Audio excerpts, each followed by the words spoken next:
everyone in the team, your motivation for being there is different. Like for managers, the motivation to be a manager and in that role is also going to be different. So there are many different kinds of bosses. I don't think people put in enough thought about that. Like, how do you frame your performance over 1 year during performance review? I think it's about setting aside time regularly to review your work in the year.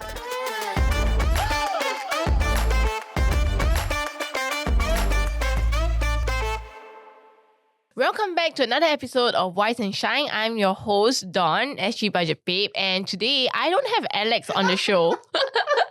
Last week we were saying I am retired, right? Now I'm back on the show with you, huh? That's why you can't talk about these kind of things. It's called Murphy's Law. Okay. But anyway, for those of you who don't know him, that is a shocker if you don't. Yeah. I'm your host, Reggie, aka your Chief Financial Coconut, standing in for Alex. Come back soon, come back soon. You're going to lose your job if it takes too long. And today, we're going to talk about a topic that probably most of you will encounter at some point of your career, which is about your performance reviews. And more importantly, how do you go in to nail that? And how do you present your achievements, right? Especially because we all want to present it in a way that will get us that promotion and pay raise. And in the event that your performance review doesn't go so well, then what should you do? So joining us on the show are some familiar guests. And for those of you who have been long-time listeners, you might find them familiar, but we'll leave them to introduce themselves. Hi, this is Nurul. I'm the founder of the Codette project. We're trying to get more minority and Muslim women into tech. I also have a day job and I'm a career coach and I have a son who is my why. Oh, okay. But you recently got a full-time... Yes, I have a full-time job and I can say that, but I'm not going to say what it is so that I can give you my spicy take. Okay. Yeah. Okay, great. My name is Judson. I'm the head of marketing at Block 71. I don't have side hustle. Head of marketing don't need to clear comms. You are the It's the comms, so he can say. Today we're going to talk a little bit about team review, right? Yes. Yeah, and I'm coming from a slightly different position, right? Because I'm trying to do the reviews, right? So from my end, actually, I feel very inadequate in doing reviews. Right, because I don't have a strong experience doing that. So after a while, it just feels like, oh, you tell me what, then I tell you what, then like what's next, you know? So I want to kind of understand a little bit more on this, right? And then I chime in my 2 cents worth from a different optics. Small tauke. Those of you might either be standing on Reggie's side or you're coming from the point of you're going into the performance we don't review. take sides, We don't take sides. No, perspective, right? Yes. We are here to learn, yeah. So what should you do going into it? Let's get started. When it comes to performance reviews, right, we want to know, what do people usually focus on? It helps me to understand what I should focus on. Yeah, so I think there are 2 aspects to this, and maybe we can start also by discussing to us what is a performance review. So I think for me, a performance review is really just a formalization or a formal process of something that should go throughout the year, which is really looking at the different performance of different people that are on your team, how they gel together, what happens throughout the year. And it's just looking back and saying, okay, these are all the things that happen. How do we move forward to the next year? So for me, as a review process, it's not something that happens just once a year. It happens throughout. And that's the most important part. Because if there are issues, the performance review shouldn't be the first place where you hear about it, whether as a manager or as an individual. It should be actually the process where you have a way forward. But to be fair, that's like an ongoing job, right? I mean, I would expect most managers to do that on an ongoing basis. Well, a lot there. Expectations aren't always Do we want to reality. unpack? Do we want to go there? Anytime. Yes, anytime. Yeah. But you know, I do think that is, or at least that's kind of what I want to do, right? I don't like problems festering for too long, because it can create bigger problems, right? It's kind of like an infection, right? You let it sit around, then it blows up and it mutates and becomes worse, right? So I would believe most managers do it on an ongoing basis based on that definition. Most good managers. Yeah, okay. Yeah, I hope I'm good enough. I mean, and also to no be fair, Glassdoor review.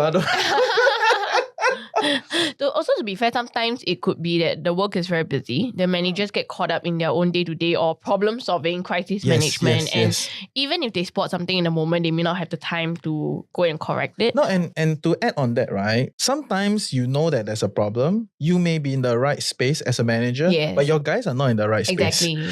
Right? So you must tarik, like you must find the right time to then bring it up. So then what is it about the performance review that makes it the right time and place for everybody suddenly? No, I feel like the performance review is a like solemn, formal situation that you have to put aside everything, right? That means there's no more ongoingness. You know, there's no BAU. Everything moves aside for this, one event, right? So at least that's my take lah. So everything else get deprioritized, and we can actually go through this step by step. I don't know. Is that how you all do performance reviews? Last time in my one of those jobs, right, the performance review was an annual event. It's like it's literally like, watching MCU come together and watch Endgame, that kind of feeling. Got ceremony. Not ceremony. They will book the entire auditorium for 1 whole week, and all the middle managers, back then I wasn't, but then I was just a subordinate. The middle managers plus all the directors, they will close themselves into the auditorium for 1 whole week. And then your picture will be flashed on the screen one by one. Oh my god, Including it's so the CEO is there also. formal. Very formal, super formal. And then it's all about impression management really. Whether people can, when they see your picture, and then they will think about whether or not you exist or not in the past 1 year. If you did, is it a good impression or bad impression? Then they will debate. Your managers will fight for you. Then people might say, this person need to improve on that. Or everybody was like, yes, this person promote. 1 whole week like that. So that was the only time an organization where it was super formal like that. The rest of them, because when I was in, let's say in consumer tech, for example. Everybody very PC today. Because she set the tone. she set the tone. I'm very scared now. No, For marketing, you approve yourself. Yeah, you approve yourself. In consumer tech, it's very different. They do reviews every 6 months. So people don't have goldfish memory.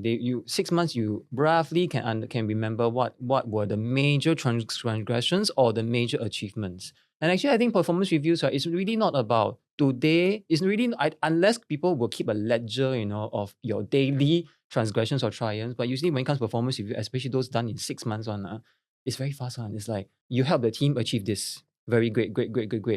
Your BAU, nothing, you didn't give me any trouble. Great. Is it time for promotion? Let me fight for you like that. But also because they built in a 360 feedback system. How does that work? Anytime you got a complaint about a person, right? You have to justify, of course. You have to give evidence, of course. You log in the system and say, I want to give feedback to ABC. Then you describe the situation. And if, let's say, got quarrel, like over Slack or anything, this is the evidence. Then you let HR see. Okay, HR. If HR decides that it's a bit serious, right? Mediate. Or you can mediate yourself, lah. But all these, even if nothing happens, right? All these 360 feedback it cannot be anonymous. Anonymous to you, but HR can see who gave you that feedback. And all these 360 feedback will count towards a point system for every 6 months. Oh, okay. That's a good practice. Really? You feel so? Yeah, it's very transparent, which is good. And it nips the problems in the bud. Sometimes you let things fester, it gets worse, emotionally. Especially when it comes to people with more seniority or power. Sometimes, things move very fast and you really want to achieve some certain objectives, right? Sometimes it is justified to, cut to the chase and burn and slash and charge forward. But during the process, you might have hurt people's feelings. So it opens the door for younger people to give feedback. Oh, so that channel was also a way for the younger ones to tell them, the managers or those higher ups. I scared, how do I tell you? But it also requires a lot of trust in HR. Like you must trust your HR. Yeah, and I think that's also an important component. I mean, the fact that you brought it up, right? Like how do HR... There's good HR and there's bad HR, let's be real, right? So there was a place in which I worked and I had a specific playlist for my performance review. And it's NWA's most famous song that starts with the vulgarity. So every time I went for performance review, this is the song that I'd be listening to all the way until I reach my manager's office. I switch it off. I'm like, yeah, I'm done. I'm prepared. So that's when you have bad HR. Okay.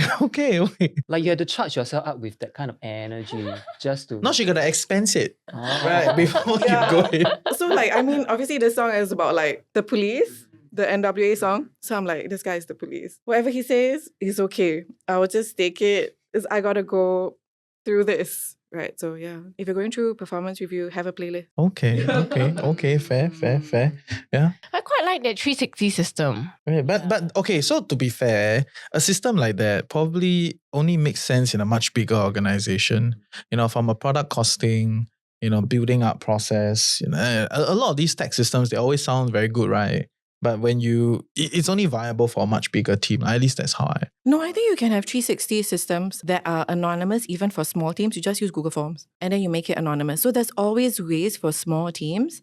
And if you're worried that the person will know who it is through the style of writing, then you just make it like tick, tick, tick. What is the issue? Who do you have an issue with? It's always possible, even with small teams. I think the cost of trust is higher than what small companies can afford. Can you elaborate a little bit more? How do we operate something like that? So I think if you're a small organization, look at the free tools that you have, whether it's like you're looking at tools like, honestly, I think Google Forms is one of the best. No, I think the tools are fine, but it's more like what is inside this form. Yeah, what's the thinking? How do I get down to? Because the team has grown to a point where not everybody knows everybody anymore. Right? So when we were like 5-man cell, everybody knows everybody, your birthday, your parents, people just kind of know everyone. But once you get to a point where you're like 10, 15, 20, and then an X amount of other people that kind of is in the circumference, then there's all sorts of friction. All sorts of friction points that, like what Judson said just now, right? Slash and burn chong.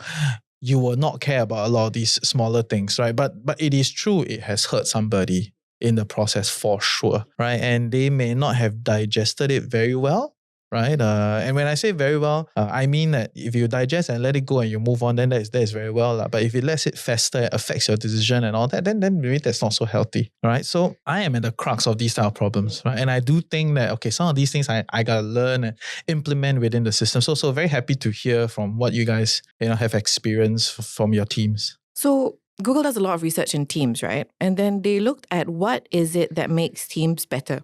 And it's not intelligence, it's not where you went to school, it's not even like previous results in your organization. It's whether your team is pro-social. And what that really fundamentally means is that, is this a team that will step in to help other people on the team?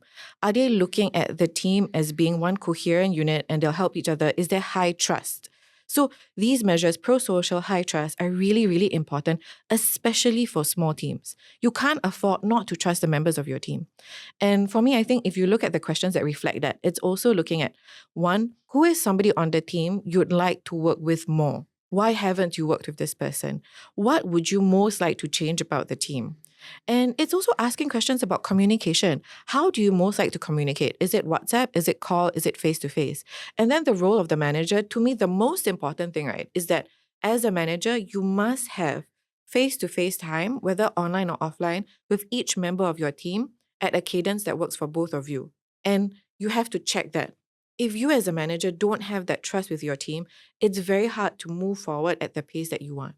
So I think for me, those are things that are really important in improving the ability of a small team to be agile and to be there in the long term. Fair. So what happens if during the performance review, the rest of the team are, let's say, very extroverted, okay? Oh, okay. But there's one or two introverts and their cadence just don't match up with everyone else's energy. So the extroverts then give feedback, or maybe the manager himself is also an extrovert and says like, yeah, this person not matching up. How would that generally affect the chances or the performance of the introvert on that team? And how can the introvert then rise up? Just to be clear, right? You're saying in a team review setting, are we doing a one-to-one review, or are there other people, or are you taking other people's review collectively into your review with the person? It could be either or, because I've seen some teams whereby they get the team members to also give review of each. Review? No, anonymously. So it goes directly to the manager.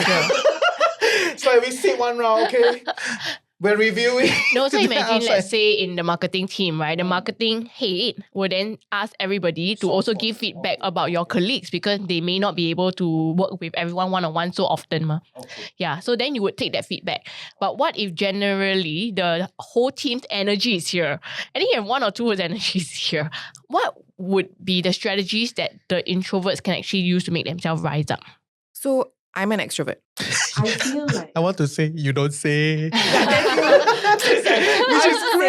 is great. Yeah. But for my Codette team, I think quite a lot of them are introverts. And even in my day job, there are a few people that are introverts. And I would not replace or change their introverted self. For me as a manager, and I think for any manager, actually the challenge is that you must know how to manage your team. So the change is you. So like, I'll be very honest, like there are some of my team who are very introverted. Like you ask them for their feedback, it's like pulling teeth. But they will show up for every single event. They will do all the work they need to do. And they were really like, they are the heart of the team, because you can't move without them. They'll show up no matter what. And for me, like the point of the performance review is not to say like, because of these things which you can't control, like being an introvert, like you don't fit in. It's saying that actually let's look at what value you bring to the team and let me as the extroverted manager amplify that to the rest of the team so they understand the core value that you bring that I cannot replace. Like I cannot replace the value that the introverts bring to my team in their own skill set, in the way that they interact with other people. Like they're going to be maybe at the back of the room doing the entire social media stuff, but that social media, the value of that is more than some of the extroverts are like, hello, what's up? Like, or at least equal. And my job as a manager is to reduce my bias and to be like, actually, these are all the people and all the types of people that can contribute to my team and how. I can second that. Like, sorry, but I will not want to hang out with the introvert. No, I don't really want to hang out with them, but I will defend them to the end. Right? When my other guys kind of tell me, the introverts, I was like, without them you can't do your right? So and I'm not saying like introvert like one group, right? They have different functions in a team, and different functions have one or two introverts, right? It's just kind of how the world is distributed, right? And I think that's the beauty, as a manager, that you need to know what are we here for, right? And you don't use one stroke to brush across everybody. I genuinely find it very scary to hang out with an introvert because it gets very awkward as a social setting. So then you should improve yourself on how to make it less awkward. I try, right? No, because performance review. No, to be fair, because I'm in position of power, I try, right? So I try to do, but as with friends, as with humans, it's not my first person I think of. I want to hang out with that person, right? So as part of the function of me as a manager, I will try my best to do it. But it's not my first choice. But it's different when I go into the meeting and defend the individual for the work and the value that they bring to the team. It's very different. Yeah, I think that's a great point that you raised, that if the rest of the team is having that feedback, then it's the manager's role to communicate that value, because the team might not be seeing it, but the manager can. Yeah, and I say this because I have a lot of introverted friends and they're definitely afraid of all these performance reviews, because they're like, all my team, right? They're all like workplace best friends, but I believe in drawing a clean line. I don't want to hang out with them after work, but I'm there all the time for work. Then will that affect my performance review? So these are the kind of thoughts that run through their mind. And now that you mention it, I think maybe it's also because their manager either did not communicate that to the rest of the team or did not show them that this message was being communicated, so that value still holds. That's why they're questioning that value. Yeah. So to add on to that, right? Maybe from the manager never show enough. Okay, manager, you can learn. I think there's some value to be explicit about this, right? What are we here for? We're not here as a kumbaya social group, huh? We're here to achieve something based on the mandate that we are here, right? So we must be clear as a manager. And some of these things on personality and all that, if it does not challenge the function, then it's fine, right? We can kind of manage this collectively. Okay, but I also think from an introvert point of view, right? If there's one person you got to talk to, it's your boss. Right? If there's one, if you're so introverted, right? Okay, you have no energy to talk to your colleagues, anybody. At least make sure you talk to your manager and let them know, I'm like that, but actually I do this. I hope you support me, blah, blah, blah, blah. At least make your case. If there's one person you got to convince, is your boss or your manager. Okay, so on that point, how then should anyone, introvert or extroverts, present their achievements? For extroverts, it can be very easy because they're so used to talking. A lot of flowery language comes out. Sometimes not even that good, but they can make it airbrush it until it looks very good. But for the which introverts, is a bullshit in my head. So the personality hire. Yeah. I hate the personality hire concept. No thanks. It like ding, ding, ding, ding, this rubbish, right? So, but anyway, that is a different manager got different style. Okay, some people do love that, and I think on some level you do have to. You do need to know how to amplify in a certain way, gotta right? work with the, but are there certain strategies or tips that you guys can give on how to present and amplify these? So when I was not a manager, I was the absolute introvert. Like, you cannot hang out with me, one. You see me, you'll be very scared, one. So, but it was a growing up process in the sense that I prioritize efficiency a lot. So I would refuse to go to lunch with people. Why? Because in my mind, it was very pure and simple that 1 hour, 2 hour lunch break, if I use it to do my work, I can go home on time.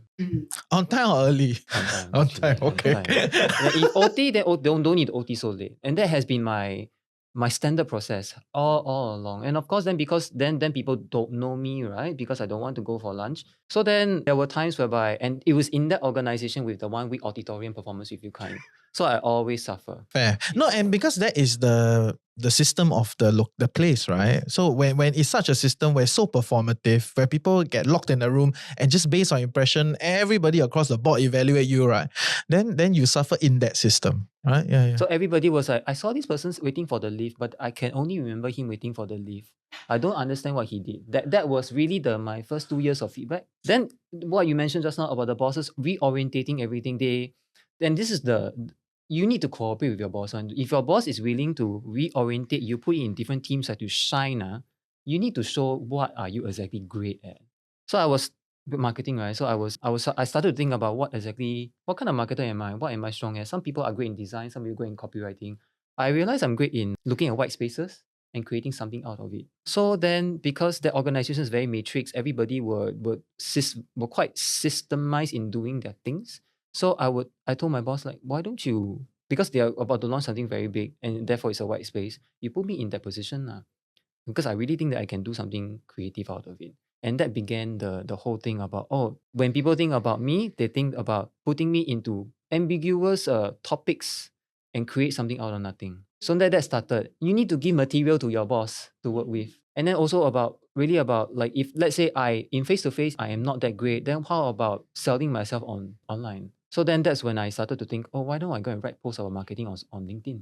You need to sell, your boss can help you, but you need to sell yourself in a certain way that you're comfortable so that your niche, you need to figure out yourself, and people cannot figure out for you.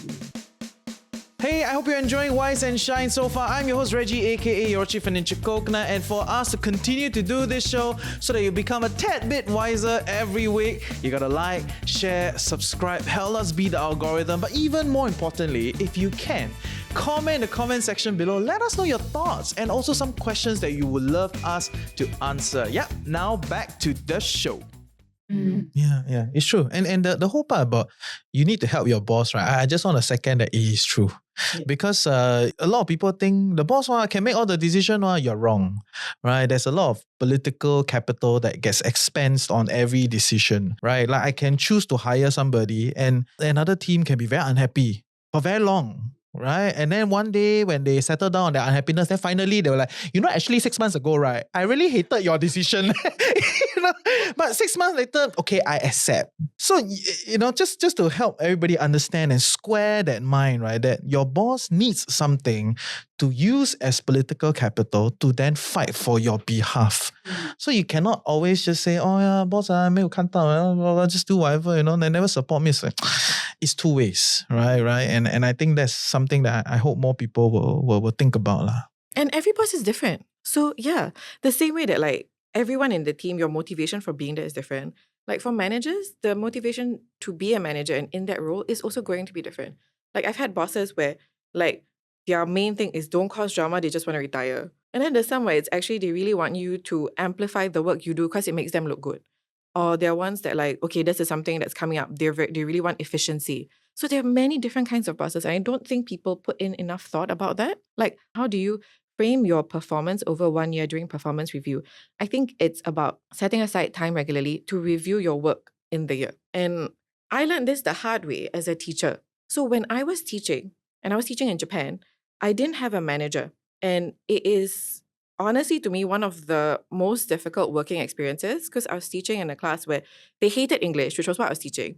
So you're going into an environment and they hate you on principle and you have no manager to review your work and you're like, what do I do every day? So I had a system which I had learned through teacher training before that, which was you review your own performance every single day and then you track what is your progress. And that system to me has been one of the most important tools in my professional life when I left teaching, because whether or not I have a good manager, I know how I'm doing over time because I have a system of reviewing it. So it can be as simple as what you did well, what you did badly, what you will change. Ask yourself those 3 questions over time at work and you will really see growth, especially if you're honest with yourself. I love it. What you did well, what you did badly, and what you would have changed. So simple but so succinct. Okay, that would be my 3 questions at the performance review. Are you writing down? Yeah, write down the notes. Quick in It's your red clean, notebook. very clear, Yeah. right? Yeah. Yeah, I love it. And I think it's really worth acting on that feedback. Because if the person is very clear about these 3 answers, then actually whatever comes out during the performance review, I think they should be able to achieve it already. It's like sufficient prep. My next question is going to be, what homework should you do before you go into the performance review? Would these 3 be sufficient? Yes, but also maybe take some time to realign yourself with what are the priorities of the organization or your team, and make sure that those questions align with it. Yeah. It's true. And I think it's kind of like what both of them have said, right? Which is you must kind of know what your boss wants, right? And it's very important because it is true there are some bosses just want to retire. There are 2 years of retirement. They don't want to do big projects, right? Guys, they don't want to, take big risks, right? They are done already. And maybe then you got to ask yourself, is this the right boss to work under? Especially if you're in a big organization, you can always ask to change departments, right? There will be some up and rising, gung-ho individual, across the aisle that wants to do big things. And if they succeed, you can succeed along, right? And I think sometimes that is something I do think a lot of people forget that. And like, what is your boss's goal, right? And in a bigger organization, your organization's goal and your boss's goal, the alignment across the board, right? It is very important. So on that note, right, then how could the employee align their individual career aspirations with the ultimate goals that the company is going with? Because at the end of the day, we all just want a promotion, right? We want a promotion, we want a pay raise. So how can we communicate that? I think if that is your goal, don't need to communicate. No, take for real, right? Yeah. I had to recently communicate to my manager that I didn't want to get promoted. Oh, yeah, okay. Because I was like, she was saying that, hey, I can see that your CEO is trying to push you to something when I was giving her feedback in our daily catch up. And I was like, yeah, I don't want. Then she was like, but then there's this role empty. What if he asks you to take that? Like, I don't want, don't promote me already. I'm happy where I am. I could come back to it in 1 year time, but not at this stage of my life. So it's important to communicate. Cannot assume. Okay, fair. Yeah. First things first, we all need to justify to ourselves whether we want an internal promotion or external promotion. Thus far, right, I've always promoted myself externally. So that means jump ship, right? Go to another place higher, okay. For economical reasons. I mean, internal promotion, the motivation is very different. Is a motivation for money, or is a motivation because you really love this organization, you believe in this organization, you spend the rest of your life here? Then very, very different. For me, because I'm approaching 40, oh God. Hence, over the past few years, right, my mindset has always been chong, go to the higher, as high a place as possible before I see whether I can stay there or not. Then also, if let's say you want to internal promote, right, you have to understand that promotion doesn't happen every year. There's budget, right? And I kind of understand the person you mentioned just now who don't want promotion. With more money comes more what thing? Responsibility. And so it also depends on your life stage, whether or not you want this extra responsibility or not. I actually have a black box. I call it a black box theory. I belong to I'm not retiring. I currently belong to the kind of person who want to chiong and do big things. But that usually then therefore means if you have a boss who wants to retire versus a boss who wants to do big things, the way they evaluate you is very different. It's true. Correct. I want to do big things, by the way. You can join me. I don't have a household yet. I need to tell my boss. Yeah. This one out of friendship group will come on. Yeah. I kill myself. So when it comes to people like me, right, I'm not the executive leadership thing. I run a small team, but I want to do big things, right? I don't have time to go and keep a ledger of your daily activities. I have time to coach you, but I don't have time to go and track your progress. So to me, my current management style is what I call the black box theory. Don't give me trouble. Like, I trust you to run the BAU day-to-day things. You grind it there. Nothing, and I cannot see it because I don't have time. I'm busy out there managing upwards, creating strategy. So therefore, whatever that you do in a BAU daily is to me is a black box. Therefore, to me, when it comes to year-end review, if nothing comes out of the black box that requires my attention, that automatically is like 3 out of 5 already. And then because I want to do great things, so therefore every year got new great projects, right? Then I'll see how you actually piece together your effort to help me achieve that great project. And then that'll be a 4 out of 5 really. Rarely people will be 5 out of 5 lah. But I have something to add to that, which is that for me, a promotion should not be a reward. When you get promoted, it's not always a reward. It's that the company needs this role, and that's why you've been given that role, but you should be able to do it. And that's especially true for managers, because not everyone should be a manager. I think we forget that, because people are like, they want promotion, they want promotion, they want promotion. It's like, actually, can you manage a team? Can you manage one other person? And sometimes the answer is no. That person works best alone. And it can be extrovert or introvert, because I've seen both. But it's really true. So it's not always a reward. A raise is a reward, right? Like straightforward. You get more money for the same work. Great. That's a reward. But a promotion is not. And I think managers need to also be clear on the messaging that they're giving, right? So is this promotion a reward? Like you're already like leveling up.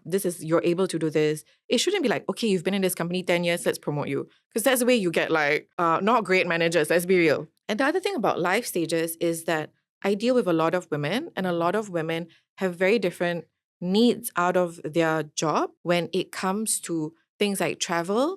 So people have this concept like you start local, then you have a regional role. But that's not always a reward for someone that is a caretaker. And people also have the concept of like, okay, you have this role, you work longer hours. And that's not always what someone wants, even if they're young, because they may be caretakers, there may be certain things, they may want something with more stability. And that's very fair. And I think we need to, as managers, take into consideration all these different aspects when we're looking at the value this person brings to the organization. Okay. So can I ask, right, for women specifically, because a lot of them are in these caregiver roles, what if they want to communicate that value during the performance review and articulate that they do want a promotion or a raise of some sort, but yet they're very conscious of the limitations that they have compared to the other team members? Let's say there is a promotional role available and they want it, but at the same time they know that, but compared to that younger person on my team, I won't be able to put in the required hours that the previous person used to do. What strategies can they use to communicate that they still want it and get it? Okay, firstly, if your manager is not an asshole, it should be possible. Okay, but what I think women and men, so I think what anyone needs to do is be very clear on the value that you will bring to that role. And that's based on what has been your trajectory, what you've done, and making sure that that's very clear. So you bring your receipts. Be like, I do this, this, this, and this. And my value add for this is more than this younger person. Yeah, this person can work 20 hours a day, but the value you'll get out of me working is all these things that come from me and my experience. So I think that managers who look at women with caregiving responsibilities as being a liability are thinking very short term. Because if you build that loyalty and that trust and you develop these women over the long term, these are likely to be some of the superstars of your organization or of any organization. Because I see women that jump because they have managers that are not understanding. They find the right fit in a company and they're great. They're like their trajectory just explodes. And it's not because they've changed. It's because their manager has changed. And their manager is not saying, oh yeah, this one's going to go on maternity leave. Like there are women that get promotions while on maternity leave. There are women that switch companies. And that's because that manager is able to see the value that they bring to the company. Yeah, fair. No, but to add a slightly slanted voice to that, right? On some level, you have to be ready to sacrifice, right? So, and that sacrifice can mean different, right? It can mean that now I got to activate my mother and mother-in-law more, right? Because I want to get promoted. I want to fight for this. And there is a baseline requirement in an organization. So from someone that is more senior exploring to promote you into that role, right? Then the evaluation would not be whether you're a mom with 3 kids, would be whether you're willing, or a dad with 3 kids, right? There are a lot of stay-home dads these days. Not about that anymore. It's about whether you can step up and achieve that, right? So if you can, with whatever personal systems that you then set up, then it doesn't matter, right? You can have 5 kids, 7 kids, no one cares, right? As long as you can achieve the thing. And better still, if you are that connected and that well-informed in the industry, that you can use half the time that your predecessors do to achieve the same things that they have done, then you should be going further. So let's be real, efficiency is doing the same thing in less time. Exactly. So you want people that are more efficient. Moms are the most efficient, okay? Yeah. Forced to be efficient, right? Yeah. You can do like 7 things at the same time and you remember what you're doing. Like that level of efficiency is amazing. So we need to recognize that. And I think the recent flexi work arrangements that the government's rolling out, I'm hoping that the buy-in for that will mean that more people feel empowered to say, this is what I'm able to do. It's not just like, look at me in the office every day. This is me doing work.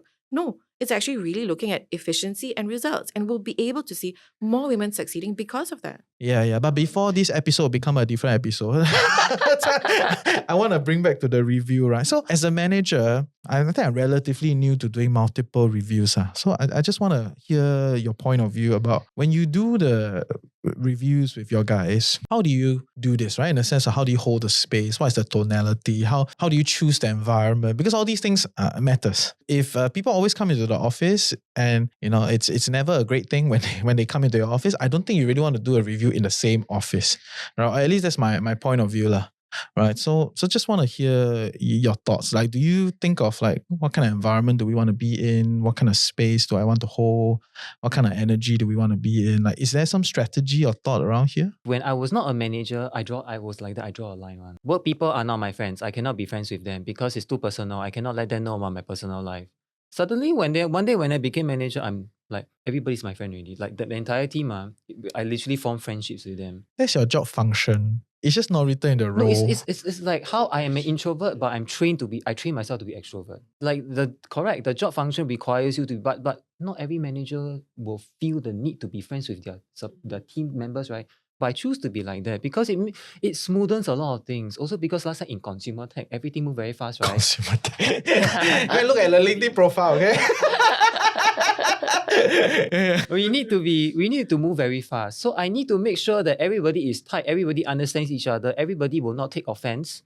If let's say things need to go and suddenly change direction and everything. So the best way for me is to be friends with everybody. So because of that tightness, right? Literally every day can be a performance evaluation, you know what I mean? Even though I say got black box, for example, when things get out of the black box and need my attention, right? It is super easy for me to just over tea, over lunch at the pantry, just say, hey, I noticed this thing. And then because maybe because everybody very high performing, right? Once they hear it, they change. So it doesn't accumulate, it doesn't stack. It has not been stacking for me. I don't stack until the end of the year, then go and do spring cleaning once a year kind of thing. I clean the house every week. So by the time when the official performance review happens, it is literally, to me, a paper exercise. To actually just officially record a summary of what I have, a summary of the performance on paper, but actually the review has been ongoing.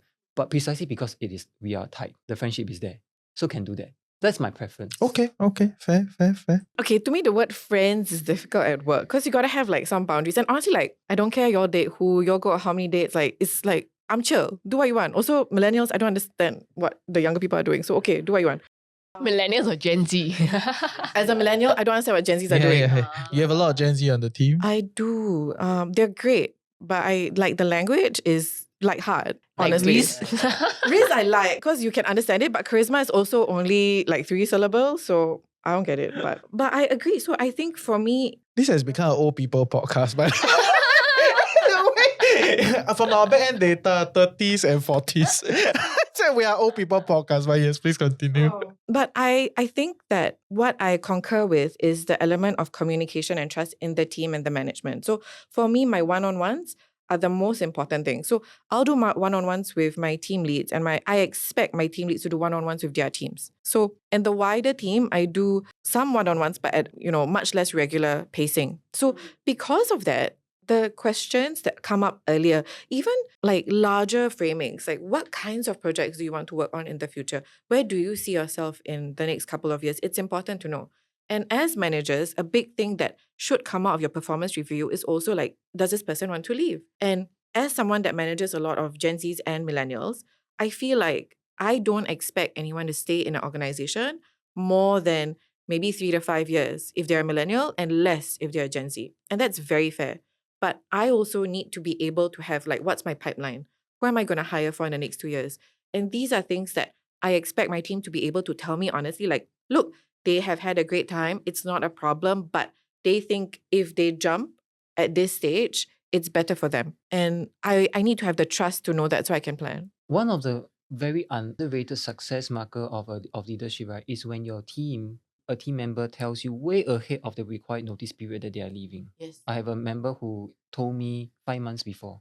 I know someone that told 1 year before. No, and I think it's important, Right. And it's important on both sides, right? It shows the level of trust. Of course, so the level of trust is one thing, but on the other end, I think it's also very important for the individual to then tell the manager about it, right? So because unless you are changing an industry, which anyway these days industries also change quite quickly. Most managers, they talk. Right, they talk, they know, and they will ask around.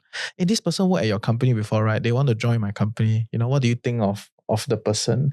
Right. So I think managing yourself out, which in some ways is this part, right? You manage yourself out of the organization is also quite an important thing to do nicely.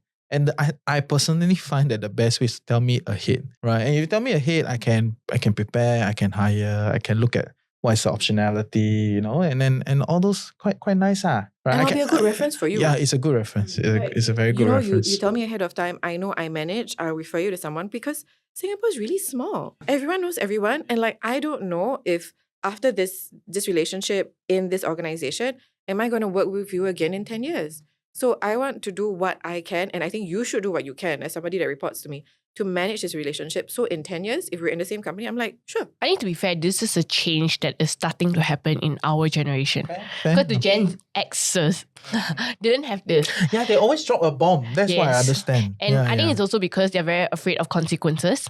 So even as a millennial, when I communicate to a Gen X boss, I'm more hesitant versus if I communicate to a fellow millennial boss. Yes, I think that's fair. Yeah.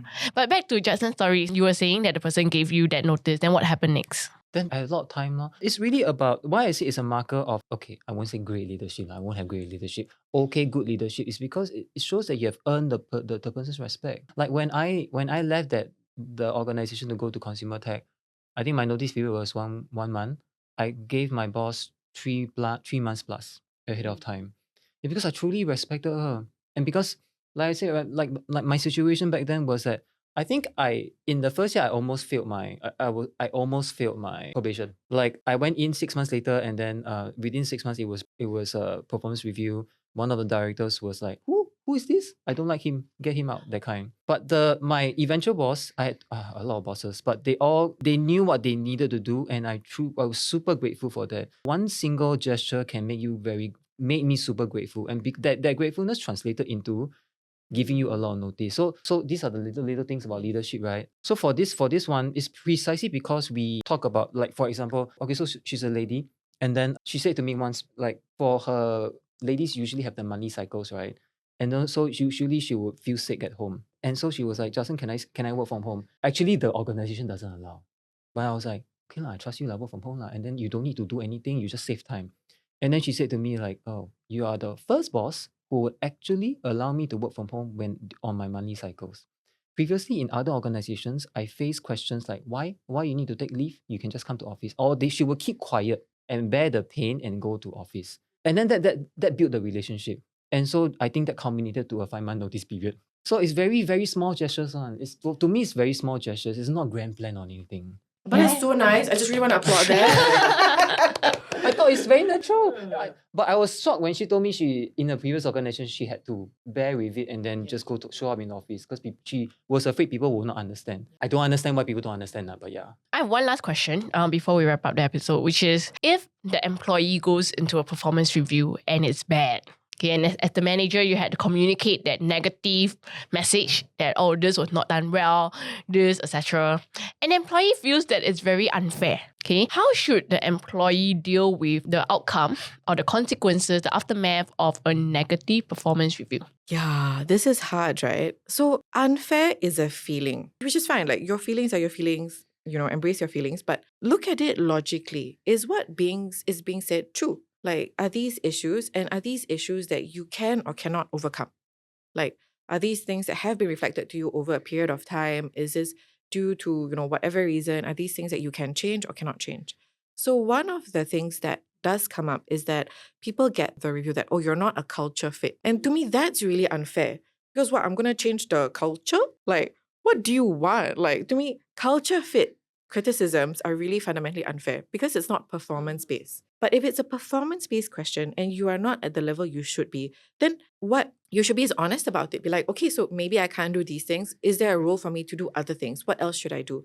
Or if you're like, I have done these things, I think it's unfair because you haven't seen it. then that's a completely different thing where you're like, actually, these are the things I've done. I would like to show you in these ways. Is there a way that I can review my review? Or how do I show you this more in the next year? And if you've done all these things, right, and still that feedback happens again, or still you feel like your boss is fundamentally unfair, then leave. But take the time that you need to make sure that whether you leave or not, that's the right decision for you. I think take it, run with it, accept, and really consider all your different options is what I would say. It goes back to helping your boss to help you, right? Negative performance review, if it's performance-based, then it just simply means that there are weak areas whereby you're weak. The manager's job is to actually come up with a better plan for the next 6 months or 12 months. I will usually do it for 6 months. These are the steps. I give you the steps. For example, I have a person who is weak in presenting, knows how to loves doing the work, really knows how to do the work. The work he does, nobody in the organization can do it. I cannot do it myself. But not great in presenting upwards. That means that he won't get promoted, right? So then my review was more like, these are the steps. These are the 5 different things you do when you want every time you present at the boardroom. And any questions you come to me. But then that is my plan, and my job is done, giving you the plan. Whether you want to follow through or not, you have to practice it. And he did lah. Every time at the boardroom, he would write his script and he will memorize it. So I see the effort. You need to have a better plan, and you need to work together. Right. So for the employee, the strategy would be to ask then, what should I have done differently? What can I do better? And then to show your manager that you're actively carrying out that steps so that you turn that negative review into one that shows your diligence. Yeah, I love it. fair. Yeah, fair. But I don't know. I feel like most managers are not that jalat lah. I think these days the standards are much better, right? Yeah, but you can always put in the comment section. Tell us, what are your horrible managerial experiences. Share your stories share with your us. stories, let us know. And yeah, I think, we're good. Yeah, this so is the end. I hope you guys have learned a lot from this episode. I certainly have. And I think it was very refreshing hearing all the different experiences and very perspectives. I've seen a lot of the great strategies shared, and I hope that you guys have also taken back some of these strategies to help you better in executing your performance review for your team or going into that performance review as an employee. Thank you, Nurul and Judson. And if you guys like this episode, remember to like, subscribe, and share. And we'll see you guys in the new year for a new Wise and Shine episode in January. Okay, bye.